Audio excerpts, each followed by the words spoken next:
had a purpose. I wanted to be one of the best basketball players to ever play. And anything else that was outside of that lane, I didn't have time for.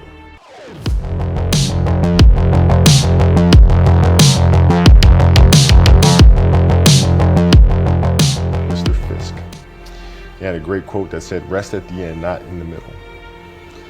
And that's something I always live by. You know, I'm not going to rest now. I'm going to keep on pushing now. There are a lot of answers that I don't have, even questions that I don't have. But I'm just going to keep going. I'm just going to keep going, and I'll figure these things out as we go, right? And you just continue to build that way. So I try to live by that all the time.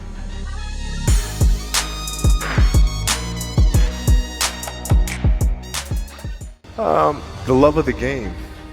The love of the game, the challenge. Like I would watch Magic play, I'd watch Michael play, and I would see them do these unbelievable things, and I'd say, you know, can I get to that level? I don't know, but let's find out. Let's find out. And so that curiosity to see where I could push this thing led me down that path, I think. Playing, and I don't score 1 point the entire summer.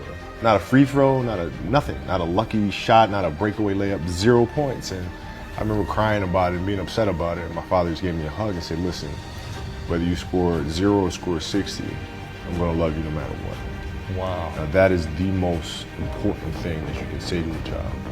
Because from there, I was like, okay, that gives me all the confidence in the world to fail. I have the security there. But to hell with that, I'm scoring 60. And from there, I just went to work. I stayed with it. Because I wasn't going to catch these kids in a week. I wasn't going to catch them in a year, right? So that's when I sat down and said, okay, this is going to take some thought, right? What do I want to work on first? All right, shooting. All right, let's knock this out. Let's focus on this half a year, 6 months, do nothing but shooting. All right, after that, all right, creating your own shot. You focus. So I started creating a menu of things. When I came back the next summer, I was a little bit better. I scored. Yeah, you know, it wasn't much, right, but I scored. This is 12, 13. 12, 13. And then 14 came around, back half of 13, 14 years old, and then I was just killing everyone. And it happened in 2 years. And I wasn't expecting it to happen in 2 years, but it did, because what I had to do was work on the basics and the fundamentals. Well, they relied on their athleticism and their natural ability. And because I stick to the fundamentals, it just caught up to them. And then my body, you know, my knees stopped hurting. I grew into my frame, and then it was game over. Wow. Were you always competitive from the day you were born? You were super competitive?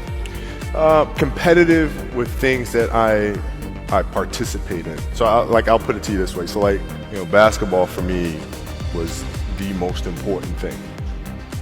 So everything I saw, whether it was TV shows, whether it was books I read, people I talked to, everything was done to try to learn how to become a better basketball player. Everything. And so when you have that point of view, then literally the world becomes your library to help you to become better at your craft. So at 13 years old, I had a I had a kill list. And so, you know, they used to do these rankings, Street and Smith basketball rankings. And I was nowhere to be found, because I was like 6'4", scrawny, like 160 pounds soaking wet. So I was like 57 on the list. And so I would look at 56, 55, all the way up to number 1, who these players are, what club teams they played for. So when we go on an AAU travel circuit, I got to hunt them down, right? And so that became my mission in high school, is to check off every other person, all those 56 other names, hunt them down and knock them down. So when we played at 13, I would size you up and see what your strengths and weaknesses are. How do you approach the game? Are you silly about it? Are you goofy about it? Are you good at it just because you're bigger and stronger than everybody else? Right? Or is there actually thought and skill that you put into it? Right? And when I'd play to my weaknesses. I always work on the things during those games that I was weak at. Left hand, pull-up jump shot, post game. So I have a strategy. What was really your work ethic like, and for how long did you stay disciplined? Well, I mean, every day. I mean, since 20 years. It was an everyday process in trying to figure out strengths and weaknesses. For example, jumping ability. My vertical was a 40, it wasn't a 46 or 45. My hands are big, but they're not massive. right? So you got to figure out ways to strengthen them so your hands are strong enough to be able to palm a ball and do the things that you need to do. Quickness, I was quick, but not insanely quick. I was fast, but not ridiculously fast, right? So I had to rely on skill a lot more. I had to rely on angles a lot more. I had to study the game a lot more. And but I enjoyed it though. So like from the time I can remember when I started watching the game, I studied the game, and it just never changed. What does losing feel like to you? It's exciting. Why is it exciting? Because it means you have different ways to get better. There's certain things that you can figure out that you can take advantage of, right? Certain weaknesses that were exposed that you can shore up, right? So it was exciting. I mean, it sucks to lose, right. But the hardest thing is to face that stuff.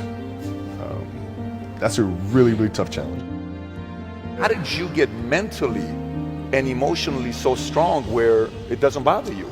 Well, you know, you got to look at the reality of the situation. You know, like for me, it's not, you know, you kind of got to get over yourself, right? And then after that, it's okay, well, why did those air balls happen? Got it. I didn't have the legs. So you look at the shot, every shot was on line. Every shot was on line, but every shot was short. Right? I got to get stronger. I got to train differently. The weight training program that I'm doing, I got to tailor it for an 82-game season so that when the playoffs come around, my legs are stronger and that ball gets there. So I look at it with rationale and say, okay, well, the reason why I shot air balls is because my legs aren't there. I go, well, next year they'll be there. You have to do the hard stuff and watch that game and study that game to not make those mistakes over and over again just because you weren't brave enough to face it. So you got to deal with it. Face it. Got to deal with it. Face it, learn from it. You don't want to have that feeling again, do you? Right? So you got to really study it and face it. And not to say you'll win the next time you face it, but at least you'll give yourself a better chance. Yeah.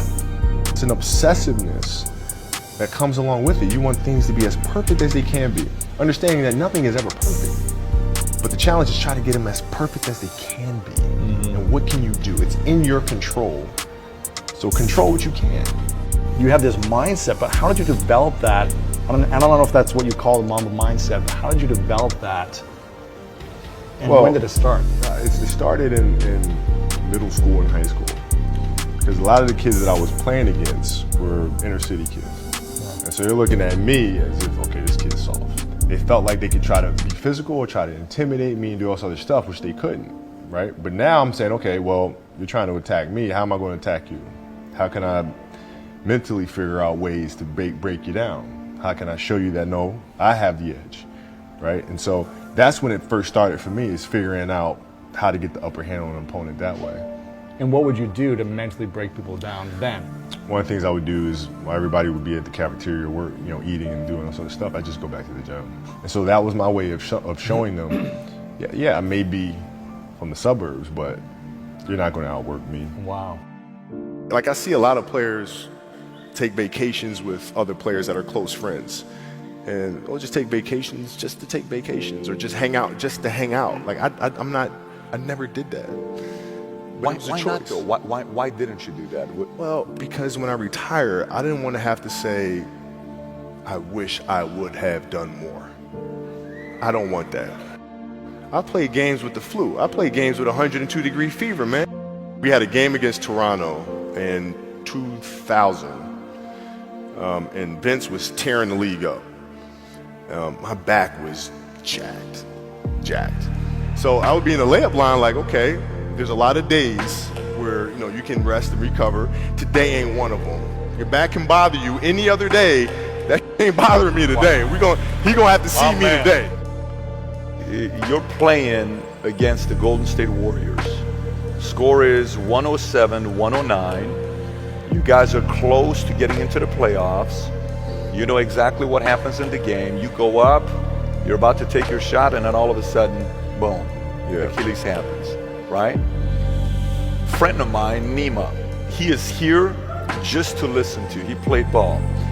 And he told me, he says, Patrick, I don't think you understand. He says, when I tore my Achilles in high school, he says, 4 friends of mine dragged me to my hospital. I was crying from there straight to the hospital. He says, I have no clue how the hell This guy did it. He went and hit the free throws, and then you walked off the stage. How the hell do you tolerate that kind of pain? You know, I use this. I tell this example, and I think this is the best way to explain it. You know, you have a hamstring injury, you pull your hamstring really, really badly. You can barely walk, right? Let alone play anything. You're at home, all of a sudden a fire breaks out in the home. Right? Your kids are upstairs, you know, wife is wherever she may be, you know, going down. I'm willing to bet that you're going to forget about your hamstring. You're going to sprint upstairs. You're going to grab your kids. You'll make sure your wife's good. You're getting out of that house. And the reason is because the lives of your family are more important than the injury of your hamstring. And so when the game is more important than the injury itself, you don't feel that injury. Not at that time. When in the trainer's room, my kids are in there, and you know they're looking at you and stuff, and I'm looking at them, and I'm like, you know, it's all right. Dad's gonna be all right. It'll be fine. It'll be all right. It'll be all right. It'll be all right. As a parent, you gotta set the example. You gotta set the example. This is another obstacle. This obstacle cannot define me. It's not gonna cripple me. It's not gonna be responsible for me stepping away for the game that I love. I'm gonna step away on my own terms. And that's when the decision was made that, you know what, I'm doing it. You gotta lead by example. As parents, you gotta lead by example. If you want your kids to do whatever it is they want to accomplish in life, you have to show them. You gotta show them. The definition of greatness is to inspire the people next to you. I think that's what greatness is or should be. It's not something that lives and dies with one person. It's how can you inspire a person to then in turn inspire another person that then inspires another person. And that's how you create something that I think lasts forever. Yeah. And I think that's our challenge as people, is to figure out how our story can impact others and motivate them in a way to create their own greatness.